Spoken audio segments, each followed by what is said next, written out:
ఈ కలొకేషన్స్ అనేవి నేర్చుకుంటే మనం కొంత నేటివ్ స్పీకర్స్ లాగా మనం మాట్లాడే అవకాశం ఉంటుంది. మన ఇంగ్లీష్ చాలా బెటర్గా ఉంటుంది. మీరు ఖచ్చితంగా ప్రతిసారి చదివేటప్పుడు ఎక్కడెక్కడ 2 వర్డ్స్ ఫ్రీక్వెంట్గా జాయింట్గా వస్తున్నాయో అలాంటివన్నీ మీరు ఒక బ్లాక్ లాగా నేర్చుకుంటే, విడివిడిగా వర్డ్స్ కంటే కూడా బ్లాక్ లాగా నేర్చుకుంటే ఈ కలొకేషన్స్ మీద మంచి గ్రిప్ వచ్చే అవకాశం ఉంది.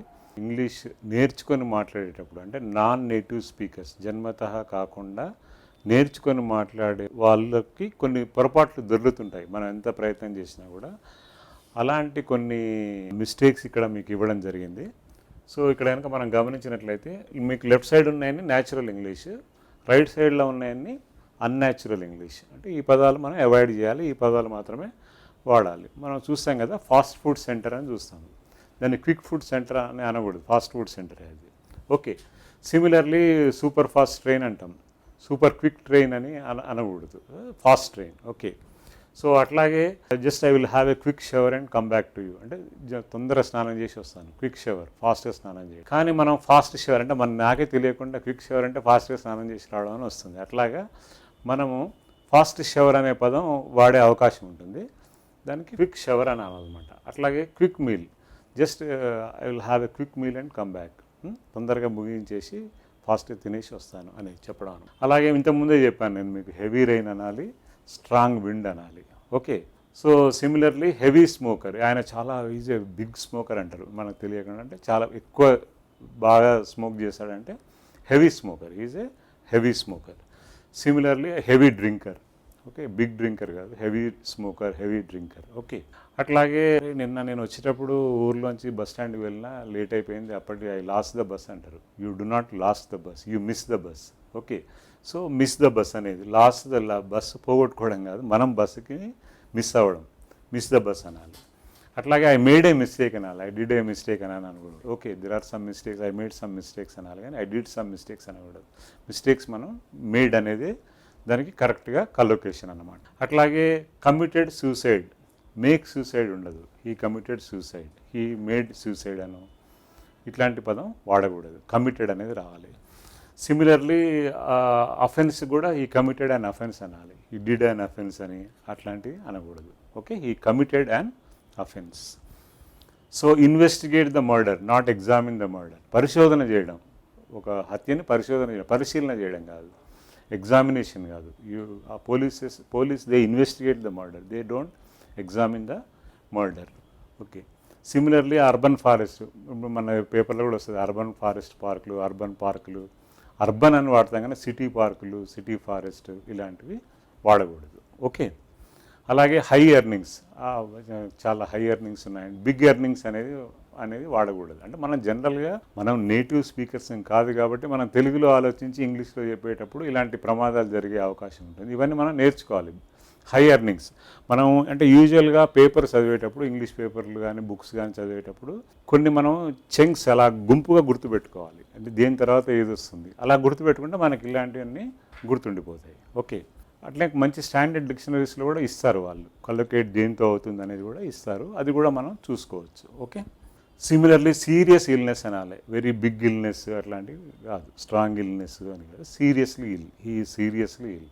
Okay, similarly please do a favour to me అనాలి, please make a favour to me అనో, please give a favour to me అనో, please perform a favour to me అని ఇట్లాంటివి వాడకూడదు. ఓకే, సో ఫేవర్ అన్న దగ్గర do, please do a favour to me. Okay, అట్లాగే bullshit అంటాం, ఇదైతే అందరికీ తెలుసు మామూలుగా, లేకపోతే బుల్షిట్, కౌడంగ్, ఆవు పేడ, బుల్షిట్ అంటే ఎద్దుకేమో షిట్ అంటాం, కానీ బుల్ డంగ్, కౌ షిట్ అట్లా అంటే రెండింటికి పెద్దగా తేడా ఏం లేదు, కానీ ఇంగ్లీష్ నేటివ్ స్పీకర్స్ ఇదే మాదిరిగా మాట్లాడతారు కాబట్టి, ఇదే మాదిరిగా ఆ లాంగ్వేజ్ డెవలప్ అయింది కాబట్టి మనం అదే మాదిరిగా మనం అర్థాలు వెతుక్కొని ఇలా ఎందుకు అనకూడదు, అది కాదు సరి అయింది.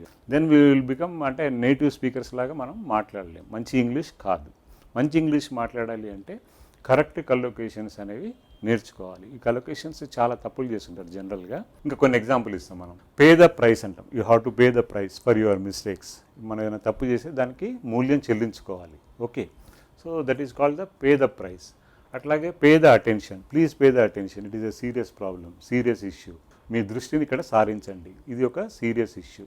ఓకే, సో దానికి please pay the attention. Okay, అట్లాగే రిచ్ అని ఉందనుకోండి, suppose Nataraj has a very rich vocabulary. Rich vocabulary అంటే చాలా ఎక్కువ వొకాబులరీ ఉంది అని. అట్లాగే India is having a very rich culture and history. Okay, rich person. Rich అనేది చాలా చాలా వాటికి కల్లోకేట్ అవుతుంది. హిస్టరీకి కల్లోకేట్ అవుతుంది, కల్చర్కి అవుతుంది, పర్సన్కి అవుతుంది, వొకాబులరీకి అవుతుంది, ఇంకా చాలా విషయాలు కూడా అవుతుంది. అట్లాగే ఎగ్జార్బియంట్ ప్రైస్ అంటే హై కాస్ట్ ఉంటే దాన్ని ఎగ్జార్బియంట్ ప్రైస్ అంటాము. అంటే usual if go to a star hotel they charge exorbitant. You have to pay exorbitant prices అంటే చాలా ఎక్కువ డబ్బు చెల్లించాల్సి ఉంటుంది. అట్లాగే మనం ఇంకోటి చూస్తాం, గెయిన్ పొలిటికల్ మైలేజ్. ఇలాంటి వర్డ్స్ మనం న్యూస్ పేపర్లలో చదివినప్పుడు కానీ, so the scheme is intended for gaining political mileage, రాజకీయ లబ్ధి కోసం ఇది ఉపయోగిస్తున్నారు అనే విధంగా ఇక్కడ గెయిన్ పొలిటికల్ మైలేజ్ అనే పదం వాడుతుంటాం. అట్లాగే drunk and driving. Drunk and driving అంటే డ్రంక్ అండ్ డ్రైవింగే అనాలి. డ్రింక్ అండ్ డ్రైవ్ అనో లేకపోతే ఇంకా మనకు ఇష్టమైన పదాలు అక్కడ వాడకూడదు. Drunk and driving is a punishable offence. Okay. అట్లాగే Rajinikanth is a towering personality in Kollywood. అంటే టవరింగ్ పర్సనాలిటీ అంటే శిఖరాయమానమైన వ్యక్తి, చాలా గొప్ప వ్యక్తి, శిఖరాయమానమైన వ్యక్తి, టవరింగ్ పర్సనాలిటీ. సో ఇలాంటి కొన్ని కొలొకేషన్స్ మీకు ఇక్కడ ఎగ్జాంపుల్ ఇవ్వడం జరిగింది. ఫ్రెండ్స్, మీరు ఇలాంటివి నేను ఎక్కడైతే మెన్షన్ చేసినప్పుడు మీరు దాన్ని ప్రాపర్గా గుర్తుపెట్టుకోవడానికి ఒక దగ్గర నోట్ డౌన్ చేసుకుంటే చాలా బాగుంటుంది. మనకు చెప్తారు కదా, లిజనింగ్ కంటే రైటింగ్ మేక్ అయితే పర్ఫెక్ట్ మ్యాన్. ఓకే, మీరు రాసుకుంటే మీకు బాగా ఇంకా జ్ఞాపకం ఉంటుంది. కాబట్టి మీరు అక్కడ కాసేపు దాన్ని హాల్ట్ చేసి రాసుకుంటే బాగుంటుంది. ఇవే కాకుండా ఇంకా కొన్ని ఉన్నాయి. నాకు వచ్చిన కొన్ని కలొకేషన్స్ మీ ముందు ఇప్పుడు నేను ప్రజెంట్ చేస్తున్నాను. ఇవే కాదు, చాలా కలొకేషన్స్ ఉంటాయి. So please you treat it like A homework. Do the homework, not make the homework. So ఇలాంటివి మీరు కూడా ఏమన్నా కలొకేషన్స్ మీకు దృష్టికి వచ్చినవి ఉంటే kindly right in the comment box so that all others also will share it. Okay. So sound sleep, మంచి నిద్ర పడితే ఏమనాలి మనం?